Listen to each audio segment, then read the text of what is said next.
તો સુરતમાં 2 દિવસથી અવિરત વરસાદી માહોલ જામ્યો છે। અવિરત વરસાદને પગલે લોકો હેરાન પરેશાન થયા છે। ક્યાંક વરસાદી પાણી ભરાતા લોકોને બહાર નીકળવું પણ મુશ્કેલ બન્યું છે। પલસાણા, બારડોલી, કામરેજ તાલુકામાં વરસાદી માહોલ જામ્યો છે। કડોદરા ચોકડી પાસે વરસાદી પાણી ભરાયા છે। તો આ દ્રશ્યો અમે આપને બતાવી રહ્યા છીએ। બારડોલી કડોદરા હાઈવે ઉપર પાણી ભરાતા રસ્તા ઉપર નદી વહેતી હોય તેવા દ્રશ્યો જોવા મળ્યા છે। વધુ વરસાદ પડશે તો ચોકી પાણીમાં ગરકાવ થશે। ચારે તરફ પાણી જ પાણી જોવા મળી રહ્યું છે। પ્રી મોન્સૂનની કામગીરી પર સવાલ ઉઠ્યા છે। વાહન ચાલકો હેરાન પરેશાન થયા છે। તો રસ્તા ઉપર નદી વહેતી હોય તેવા દ્રશ્યો જોવા મળ્યા છે। સુરતમાં 2 દિવસથી અવિરત વરસાદ વરસી રહ્યો છે। ગઈકાલે પણ અવિરત વરસાદી માહોલ જામ્યો હતો, તો આજે વહેલી સવારથી વરસાદ શરૂ થયો છે।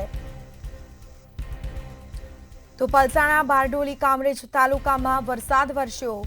અવિરત વરસાદને પગલે જળબંબાકાર જેવી પરિસ્થિતિ જોવા મળી છે। તો બારડોલી કડોદરા હાઈવે ઉપર વરસાદી પાણી ભરાયા છે। વધુ વરસાદ પડશે તો ચોકી પાણીમાં ગરકાવ થશે।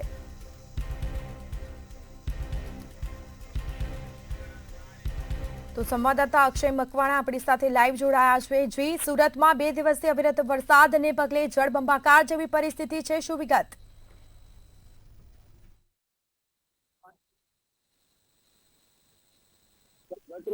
જળબંબાકાર વરસાદ કર્યો હતો અને આજરોજ પણ વહેલી સવારથી જે છે તે વરસાદ વરસી રહ્યો છે।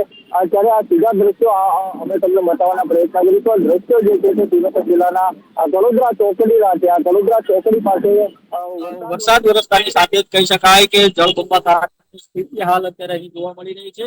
તો બીજી તરફ આજે નીચાણવાળો વિસ્તાર છે ત્યાં હાલ અત્યારે પાણી ભરાઈ ગયા છે અને સાથોસાથ આજે કેમેરામેનને વિનંતી કરીશ કે સામેના દ્રશ્યો બતાવે છે। સામે જે કહી શકાય કે લોકોની સુરક્ષા કરતા એવા કડોદરા પોલીસ જે છે તે કડોદરા પોલીસની ચોકી આવેલી છે। કડોદરા પોલીસની ચોકી પણ હાલ અત્યારે પાણીમાં જે છે તે ગરકાવ થઈ છે। જો વધુ વરસાદ પડશે તો ચોકીની અંદર પણ પાણી ભરાવાની શક્યતા સેવાઈ રહી છે। તો બીજી તરફ સુરત જિલ્લાની વાત કરીએ તો સુરત જિલ્લામાં જે પ્રમાણે વહેલી સવારથી પલસાણા, કામરેજ, બારડોલીમાં અવિરત વરસાદ વરસી રહ્યો છે અને સાથોસાથ બારડોલીની અંદર જીએમ નગરમાં પણ જે કહી શકાય કે ઘૂંટણસમાં પાણી ભરાઈ ગયા છે। તો આ જે તંત્રની પ્રી મોન્સૂન કામગીરી જે છે તેની પર ક્યાંક ને ક્યાંક સવાલો ઉભા થઈ રહ્યા છે। ત્યારે હાલ જે મેન રસ્તો છે, મેન રોડ કહી શકાય, હાઈવે પણ કહી શકાય, ત્યાં પણ હાલ અત્યારે પાણી ભરાય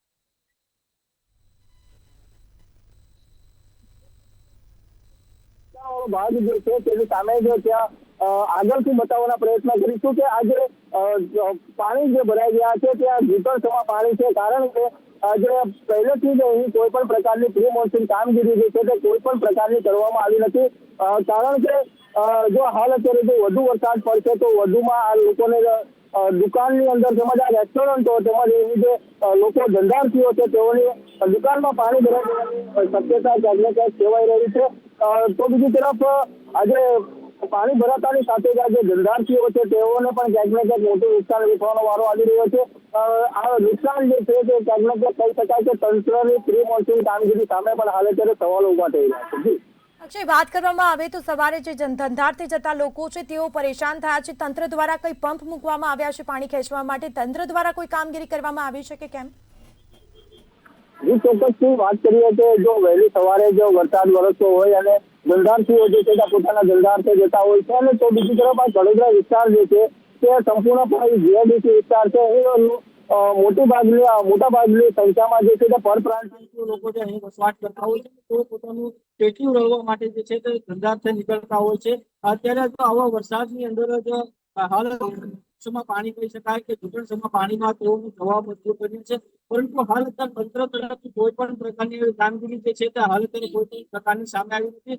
કારણ કે જો તંત્ર દ્વારા જો કોઈ પણ કામગીરી કરવામાં આવી હોય તો આજે પાણીઓ જે ભરાયા છે લોકો હાલ અત્યારે ફૂટપાથ ઉપર જે છે તે ઉભા રહેવા માટે મજબૂર બન્યા છે। તો દ્રશ્યોમાં જોઈ શકાય છે કે હાલ અત્યારે કેટલા પાણી જે છે તે હાલ અત્યારે ભર્યા છે। લોકોની દુકાનની અંદર પાણી ભરાવાની પૂરેપૂરી શક્યતા હાલ અત્યારે સેવાઈ રહી છે। કારણ કે તંત્ર દ્વારા જે કોઈ પણ પ્રકારનું હાલ અત્યારે પ્રી મોન્સૂન કામગીરી કોઈ પણ પ્રકારની કરવામાં આવી નથી। બિલકુલ, તમામ જાણકારી આપવા બદલ આપનો આભાર। તો પ્રી મોન્સૂનની કામગીરી પર સવાલ ઉઠ્યા છે, કારણ કે આ જે આપ દ્રશ્યો જોઈ રહ્યા છો સુરતના છે, જે મોટી વાતો કરવામાં આવે છે પ્રી મોન્સૂન કામગીરીની, કરોડોના ખર્ચે પ્રી મોન્સૂન કામગીરી થાય છે, પરંતુ ફક્ત કાગળ ઉપર થઈ હોય પ્રી મોન્સૂન કામગીરી તેવું લાગી રહ્યું છે. લોકો હેરાન પરેશાન થયા છે, વાહન ચાલકો પણ હેરાન પરેશાન જોવા મળ્યા છે.